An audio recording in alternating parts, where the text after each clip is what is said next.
One power தேன் சைடில் Coco, Vegeta, ப்ரோலி, கோவான் இருக்காங்க. ஒரு அல்டிமேட் ஃபார்மை பற்றி பார்க்கறதுக்கு முன்னாடி பேஸ்லேயே இவங்க எல்லாருமே செம்ம பவர்ஃபுல்லானவங்க தான்.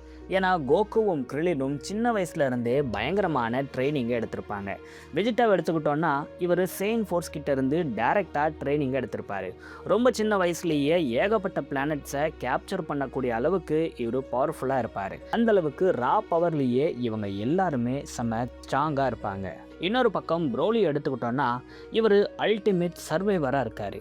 இவர் பிறந்த உடனே இவருக்கு யாரும் ஸ்பெஷலாலாம் ட்ரைனிங்கை கொடுக்கல.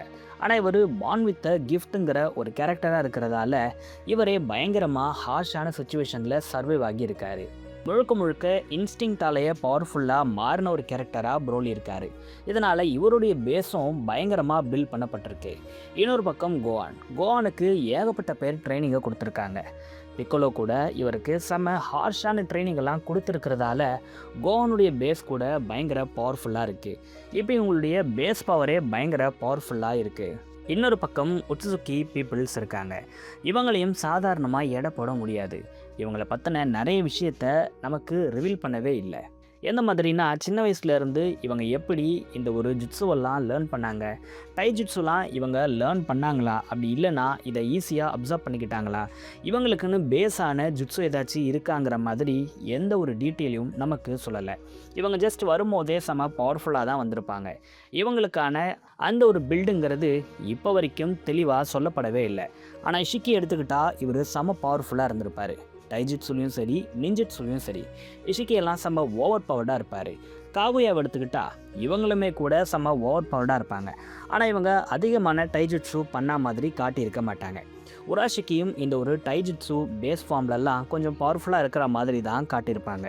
மோமோஷிக்கி சொல்லவே வேணாம், செம்ம பவர்ஃபுல்லாக இருப்பார். ஆனால் பேஸ் ஃபார்ம்லேருந்தே இவங்களுக்கு இவ்வளோ பவர்ஸ் இருக்குதா இல்லையாங்கிறது நமக்கு ரிவீல் செய்யப்படலை. பேஸ் ஃபார்மில் ஒரு ரா பவர்லைன்னு எடுத்துக்கிட்டால் உட்சுசுகிஸ் பற்றி அதிகமாக நமக்கு சொல்லப்படலை.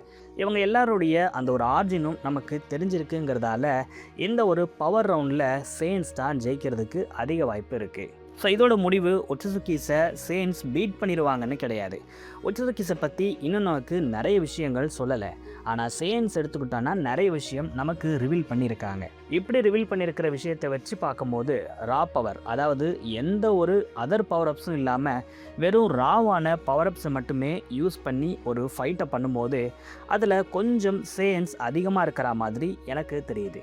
அதனால் இந்த ரவுண்டில் இவங்க தான் வின்னராக இருக்காங்க. இதோடைய ஃபுல் வீடியோ கீழே லிங்க்கில் இருக்குது, செக் பண்ணி பாருங்கள்.